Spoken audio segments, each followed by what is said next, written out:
mesdames et lords, ladies and gentlemen, this is the main event presented by Rudel Obreja in association with Interbox and Joe DeGuardia Star Boxing. This is it, 12 rounds of boxing for the IBF Super Middleweight Championship of the World. Sanctioned by the International Boxing Federation, IBF supervisor at ringside is the Championship Committee Chairman, Mr. Lindsey Tucker. And now, for the thousands in attendance and the millions watching around the world, ladies and gentlemen, from Bucharest, let's get ready to rumble!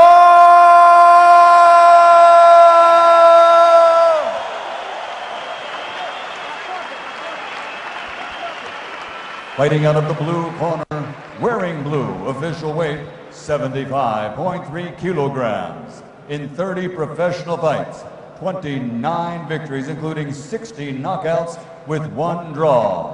From France, the challenger, the IBF #1 ranked super middleweight contender in the world, Jean-Paul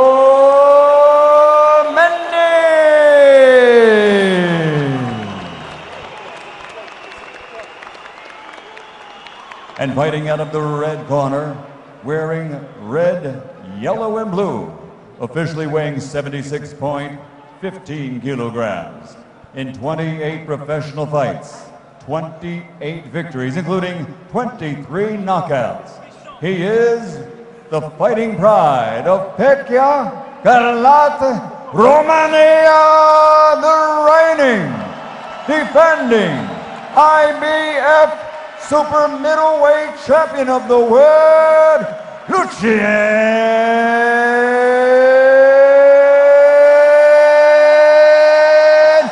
Bute!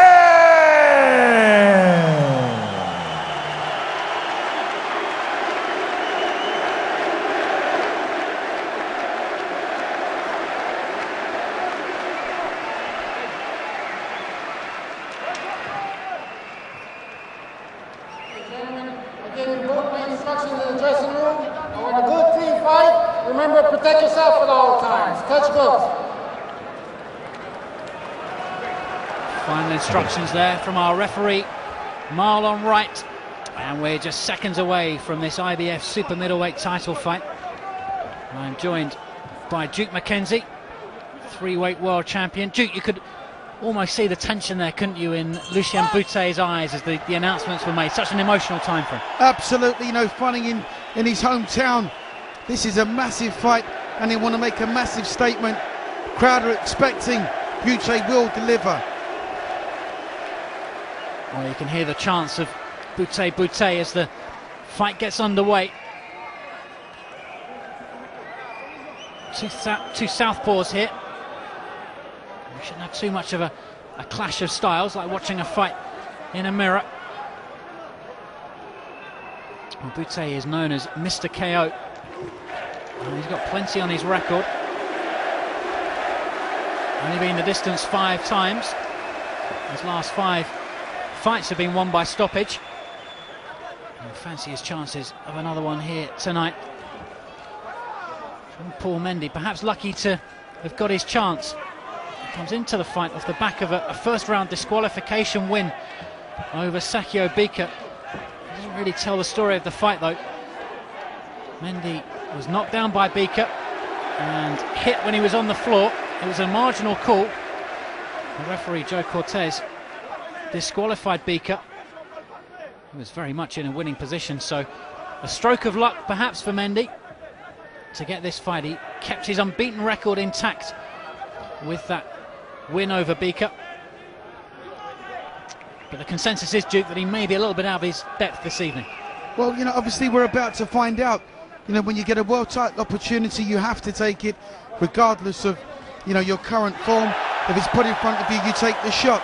We'll remember Bika, obviously, from fighting Joe Kawasaki. Remember what a fight he gave Kawasaki, but obviously Kawasaki was in a league of his own. as is Bute. Well, the Ring don't have him as the best super middleweight in the world. They have him at number 3 behind Andre Ward and Carl Froch. But there's not too much, I don't think, to choose between those 3. They're ahead of the rest of the pack. There's so many good fighters at 168 pounds. It's a division that's been hot for a long, long time. Back to the days of Ben and Eubank and Collins. Yeah, Kawasaki, Hopkins, Roy Jones. And a new generation of fighters coming through now. Bute's been, I think, with a fair few fights. He was talking to Mikhail Kessler. That fight fell through, and the opportunity presented itself to fight in front of his own fans in Bucharest. It's always been a dream of his to defend that world title in Romania. Too good an opportunity to turn down. A cagey opening round, Duke. Yeah, champions round. Yeah, I'd give the round to the champion, though, as you do in close rounds. But, you know, bigger fights are out there. You know, Froch is in the finals of the Super 6 against Andre Ward.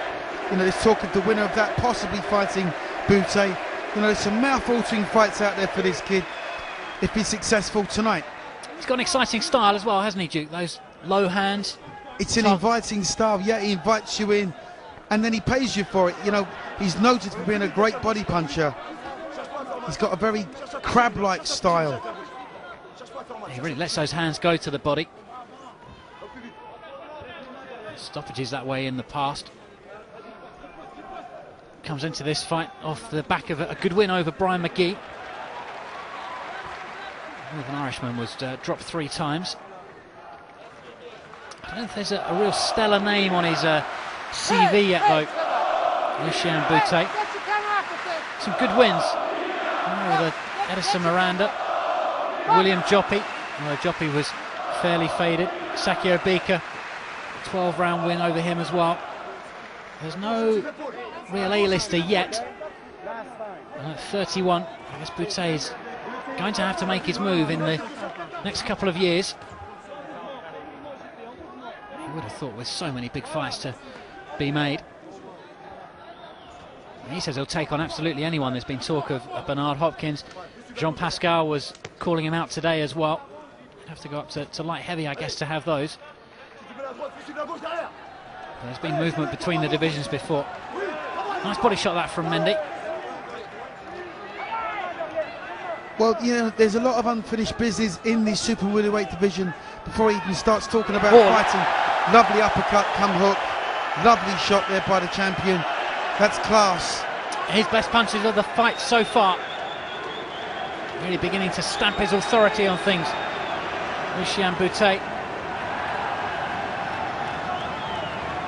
Now, Bute will be looking for either Froch or Ward.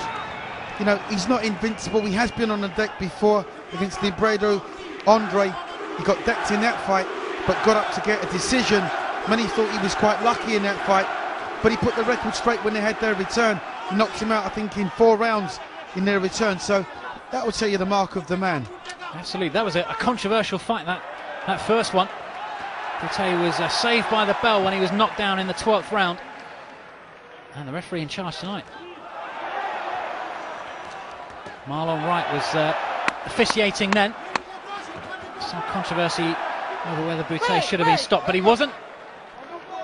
And then the rest, as they say, is history as we come to the end of this second round. Champions round again.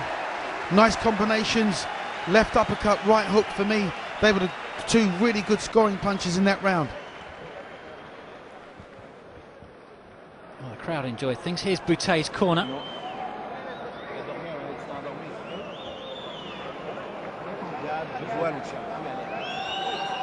I'm sure they're just telling him to carry on as he has been. Nice couple of opening rounds for him. Jean-Paul Mendy's corner. He won't be too disappointed, I guess, will he, the challenger? He's into the fight now, survived the first couple of rounds, often the hardest. Yes, but he doesn't look that confident sitting on his stool.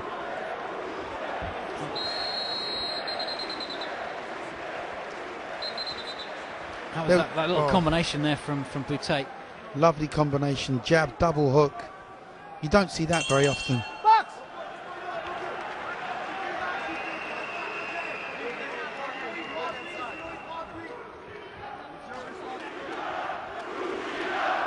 You kind of say to yourself, how many more exciting fights will Carl Froch be in, before, you find it eventually comes unstuck. And this would be a great fight, him and Bute, I'm sure. And again, you write Froch off at your peril. How many times have we said before Froch is going to get beat? And he always finds a way to win. Well, the way he came back with the Arthur Abraham fight, Duke, when he'd been beaten by Kessler, hadn't he? Many people were writing him off, and then he boxed beautifully in that Abraham fresh. fight. He looked so fresh against Abrahams. I mean, listen, we know Froch has got it all to do against Ward, but I'm not about to write him off.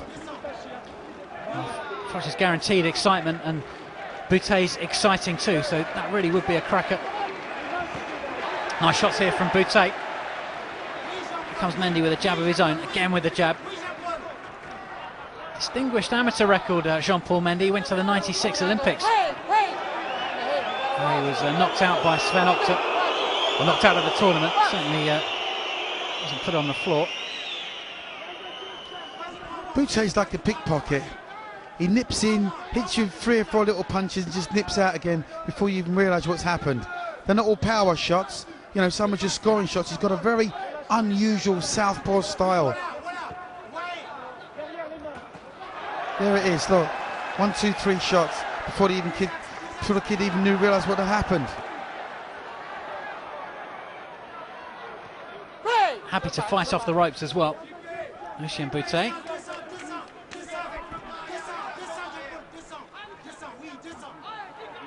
just puts out the jab.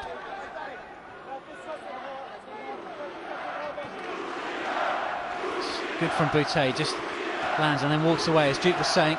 Oh, nice shot. Beautiful lovely shot. Left hand. Mendy felt those. He certainly did, John. He's on the back foot.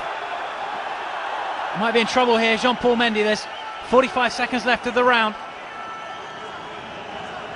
I felt that punch. I called you John. Sorry, Ian. What a beautiful uppercut. Just feel if Lucian Bute steps up the pace here, puts the pressure on, Jean-Paul Mendy might begin to crumble. They were cracking shots that caught him. Nice body shot there too from Bute, fast hands.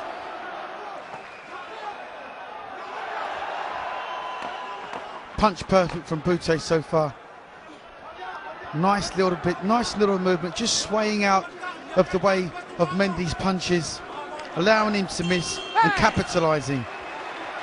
And there's the end of the third round.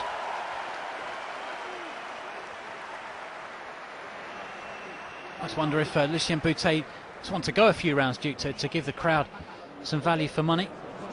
Did boxers ever think like that, or would it just be to get his man out of there as quickly as he could?